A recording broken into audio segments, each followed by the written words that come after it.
Well, welcome to this talk on the subject of osmosis and diffusion.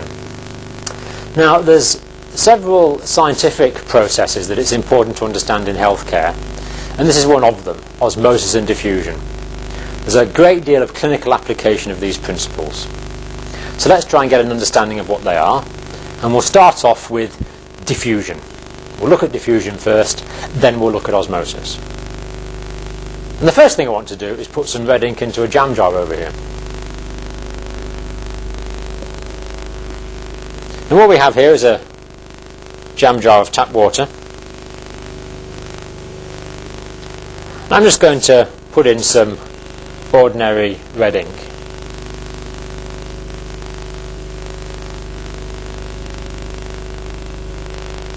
Just a few drips into there.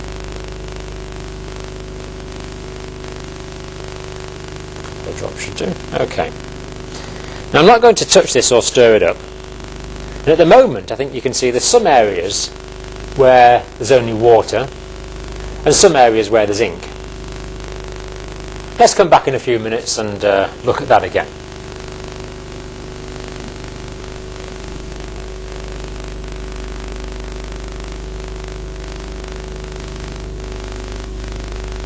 Now let's think about what's happening in that jam jar in terms of molecules. So this is the jam jar here. And that jam jar is full of water. In other words, it's full of water molecules. That's what a jam jar full of water is. It's a jam jar full of water molecules, in fact. All close together, much closer than this. Many more than this, of course, many millions of them. Many millions, in fact.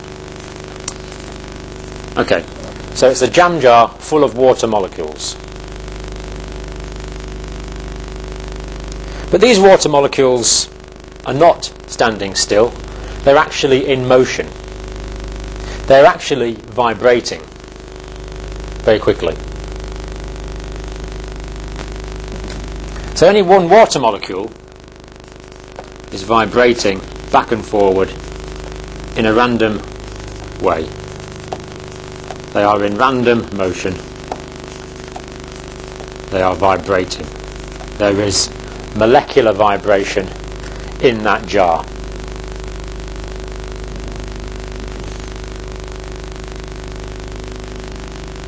Now, why is there molecular vibration? Why is each water molecule randomly vibrating? Well, the answer to this question is that that jar of water there possesses heat. By virtue of the fact it's in this room, at the moment it possesses heat. And actually I cheated a bit, I put hot water in it as well. So it possesses heat. But it would still work with cold water, it would just work slower. Cold water actually possesses heat. In fact, everything possesses heat that is greater than a particular temperature referred to as absolute zero. And absolute zero is minus 273 degrees centigrade. So if you cool things down to 0 degrees centigrade, you can carry on cooling them down and down and down and down and down. And in theory, you could keep on cooling it down to minus 273 degrees centigrade.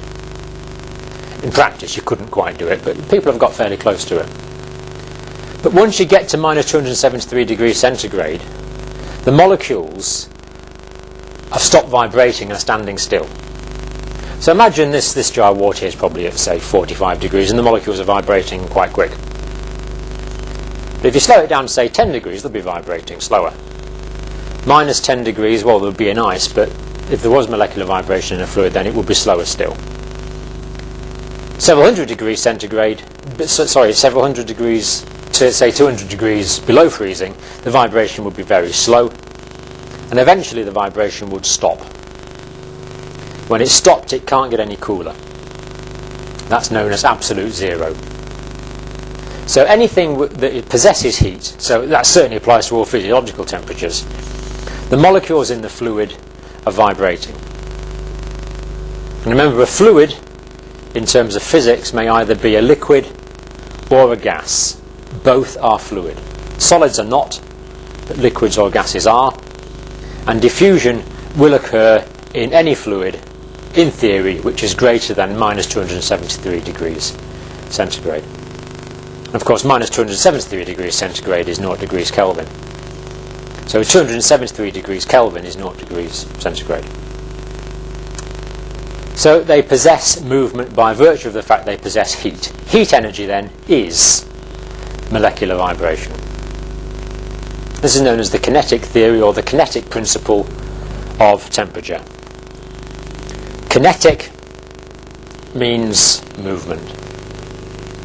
Kainos means movement. So the temperature exists because of the kinetic energy possessed by the individual water molecules.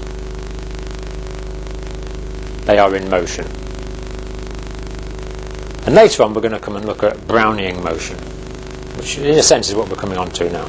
So let's go back up to the jar here. And what we did was reintroduce some red ink. And to begin with, the drop of red ink was mostly all in one place. Now the red ink, of course, is also molecular in nature. It also possesses temperature, therefore it's also randomly vibrating as well. The red ink is randomly vibrating. So these are randomly vibrating also. That way and this way, all over the place, randomly vibrating.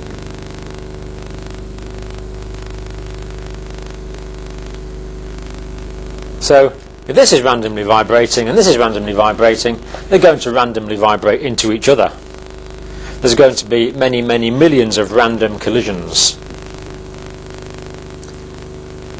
And if these substances are of the same mass and they don't settle out, as in this case with the ink and the water, then they carry on vibrating and bumping into each other. And what this means is that after a period of time it ends up being random where any one ink molecule is. So because they're all bumping into each other, they get mixed up. So what you end up with is ink molecules all over the place. And because there's many millions of these ink molecules, and because the collisions are random, the principle of probability dictates that they're going to end up evenly distributed throughout the medium. And that is all diffusion is. It's the tendency for concentrations to become equal in a fluid. It occurs because of the kinetic energy possessed by the molecules of both fluids as a result of their heat. So let's define diffusion now. Here's a definition of it.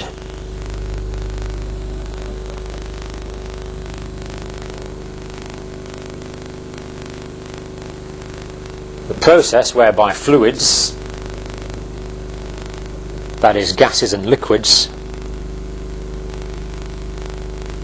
of different concentrations. And remember when we first introduced the ink, there were some areas with ink of high concentrations. There was other areas where the water was still clear. So the concentrations were different. It's whereby they intermingle. They all mix up together until the distribution is homogeneous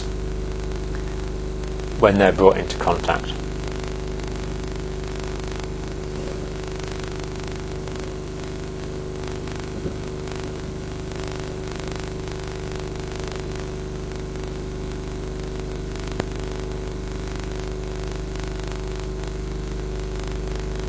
So diffusion, the process whereby gases and liquids of different concentrations intermingle when brought into contact until their concentrations are equal throughout. So this applies to gases and liquids.